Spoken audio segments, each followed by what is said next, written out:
मिया और शेरू बहुत अच्छे दोस्त थे और आज उनका एक महत्वपूर्ण इम्तिहान था। सुबह सुबह दोनों स्कूल के लिए निकले, लेकिन जैसे ही स्कूल पहुँचे उन्हें देर हो चुकी थी। क्लास में दाखिल होते ही टीचर ने गुस्से में वजह पूछी। मिया और शेरू ने तुरंत कह दिया कि रास्ते में उनकी गाड़ी का टायर पंचर हो गया था, इसलिए देर हो गई। टीचर ने मुस्कुराते हुए कहा, ठीक है, मैं समझ गई, लेकिन तुम दोनों को अलग अलग कमरों में बैठकर टेस्ट देना होगा। दोनों थोड़े हैरान हुए, लेकिन बैठ गए। जब पेपर उनके सामने आया तो उसमें सिर्फ 2 सवाल थे। पहला सवाल, आपका नाम क्या है? 10 नंबर। दूसरा सवाल, कौन सा टायर पंचर हुआ था? 19 नंबर। अब दोनों सिर पकड़कर बैठ गए, क्योंकि दोनों को अलग अलग कमरों में बैठाया गया था और इसलिए इम्तिहान तो अब शुरू हुआ था कि क्या वे दोनों एक ही जवाब देंगे या नहीं। एक रात एक छोटी मियाँ, जिसका नाम मिया था, अपने घर के बाहर खेल रही थी। अचानक इसे किसी की मध्यम आवाज सुनाई दी, जैसे कोई इसे पुकार रहा हो। मिया ने आदेर अलिफादेर देखा, लेकिन कोई नहीं था। फिर इसने दरख्त के पीछे एक धुंधली सी शक्ल देखी। ये एक भूत था, लेकिन वो डरावना नहीं था। भूत ने कहा, डरो मत, मैं बस एक दोस्त ढूंढ रहा हूँ। मिया थोड़ी डरी, लेकिन भूत की मुस्कुराहट देखकर इसने कहा, क्या हम खेल सकते हैं? भूत खुश हो गया और कहा, हाँ क्यों नहीं। फिर दोनों ने छुपने छुपाने का खेल खेला। मिया कभी भूत के पीछे छपती और कभी भूत मिया के पीछे। इस रात के बाद मिया और भूत अच्छे दोस्त बन गए। एक दिन मिया स्कूल जा रही थी जब रास्ते में उसे एक लड़का दिखा जो उदास और परेशान लग रहा था। मिया ने उसे देखकर बाइक रोकी और पूछा, तुम यहाँ क्यों खड़े हो? लड़के ने मुस्कुराते हुए कहा, मुझे स्कूल जाना है, लेकिन मेरे पास कोई सवारी नहीं है। मिया ने हमदर्दी से कहा, आ जाओ, मैं तुम्हें छोड़ देती हूँ। लड़का बाइक पर बैठ गया और दोनों स्कूल की तरफ रवाना हो गए। रास्ते में मिया ने महसूस किया कि लड़का चुप है, लेकिन उसने इस पर ज्यादा ध्यान नहीं दिया। उस दिन के बाद मिया ने कई बार उस लड़के को स्कूल छोड़ा।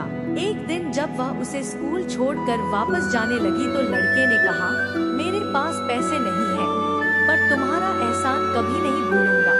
यह कहकर वह उदास हो गया और आंखों में नमी लिए स्कूल के अंदर चला गया। मिया का दिल अजीब सा हो गया और घर पहुंचकर वह रोने लगी। उसने अपनी माँ को सब कुछ बताया तो माँ ने उसे पुलिस को सूचना देने का सुझाव दिया। पुलिस ने मिया की बात सुनकर हैरानी से कहा, वह रास्ता तो सालों से बंद है और वहाँ कोई नहीं जाता। पुलिस अफसर ने पुरानी फाइल निकाली और मिया को एक तस्वीर दिखाई। मिया का दिल धड़कने लगा जब उसने तस्वीर में उसी लड़के को देखा। अफसर ने बताया, यह लड़का कई साल पहले एक हादसे में मर गया था।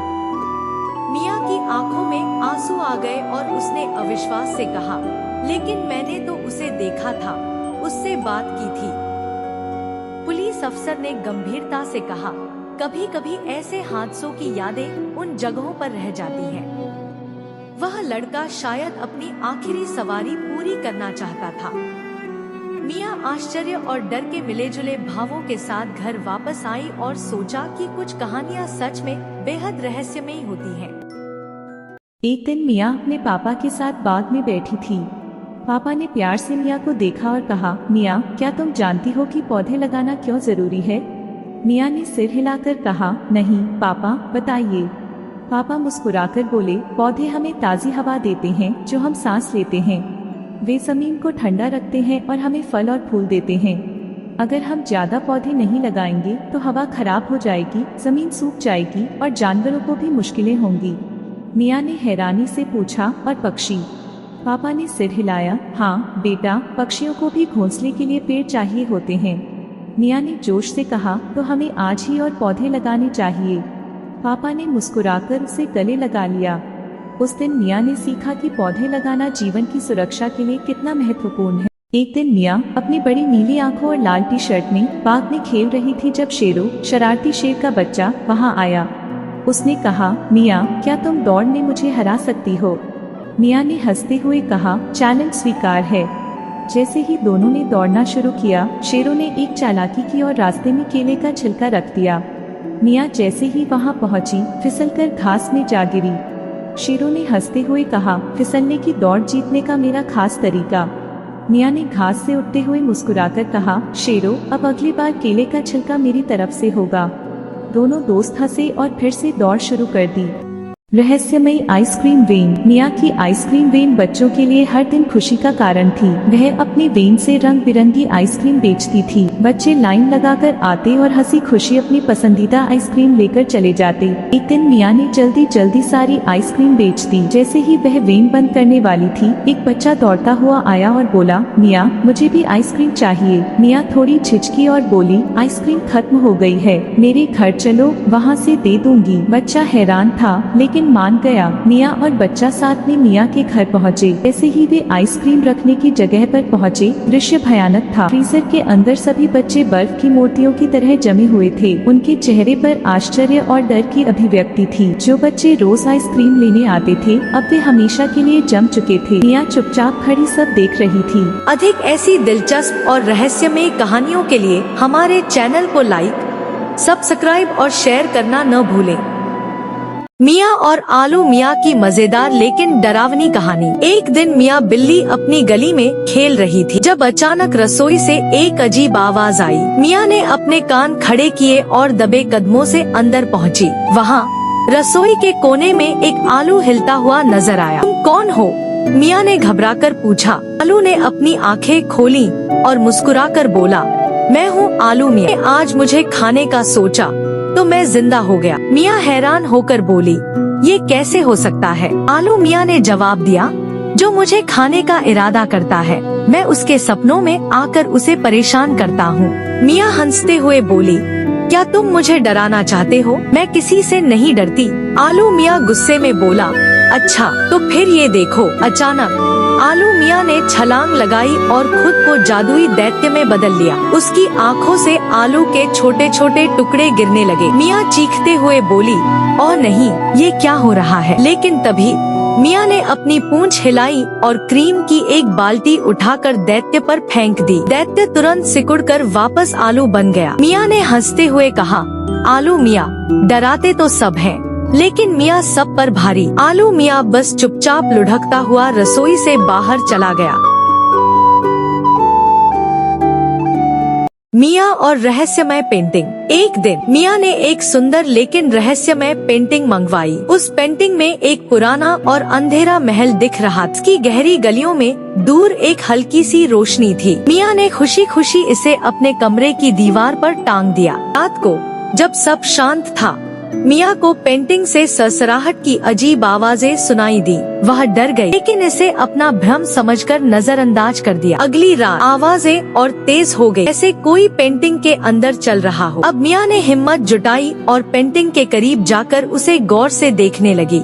जैसे ही मिया पेंटिंग के पास पहुंची, अचानक पेंटिंग के अंदर से एक बड़ा हाथ निकला और उसे अपनी ओर खींचने लगा। मिया ने जोर से चीख लगाई, लेकिन हाथ बहुत मजबूत था। पलक झपकते ही मिया पेंटिंग के अंदर खींच ली गई। अगली सुबह मिया के दोस्तों ने उसे हर जगह ढूंढा, लेकिन उसका कहीं कोई पता नहीं चला। कमरे में बस वही पेंटिंग दीवार पर लटकी थी, लेकिन अब उसमें एक बदलाव था। महल की गली में एक धुंधली सी बिल्ली की आकृति दिखाई दे रही थी, जो बिल्कुल मिया जैसी लग रही थी। कहते हैं, जो भी इस पेंटिंग को छूता है, वह हमेशा के लिए उसमें खो जाता है।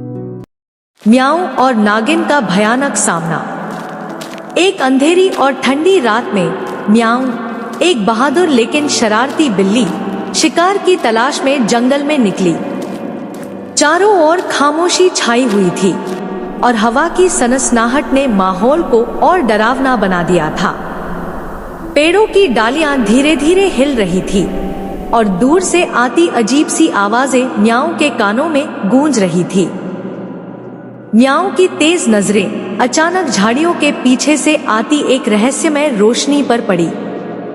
जिज्ञासा के कारण वह धीरे धीरे उस रोशनी की ओर बढ़ी। वहां पहुंचने पर उसने देखा कि एक सुंदर नागिन बैठी हुई थी, जिसकी आंखें किसी जादू की तरह चमक रही थी।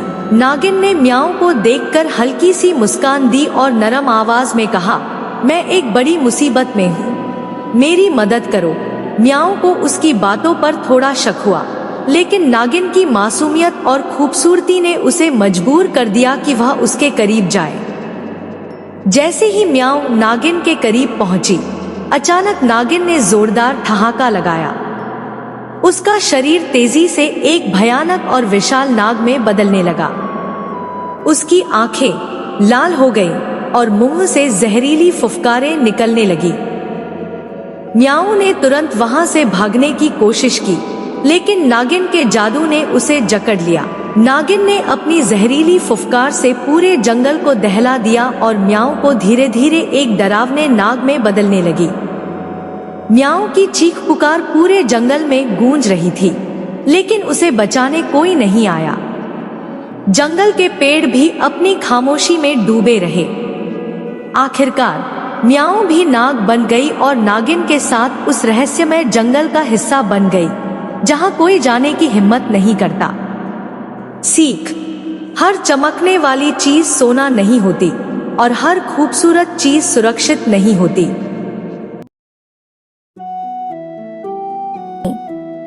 एक दिन मिया, एक शरारती बिल्ली और टिमो, एक हंसमुख कुत्ता, बगीचे में खेल रहे थे। अचानक टिमो ने झाड़ियों में कुछ हिलता हुआ देखा। मिया, देखो, शायद कोई खजाना हो, टिमो ने कहा। मिया ने अपनी नीली आंखों से झाड़ियों की ओर देखा।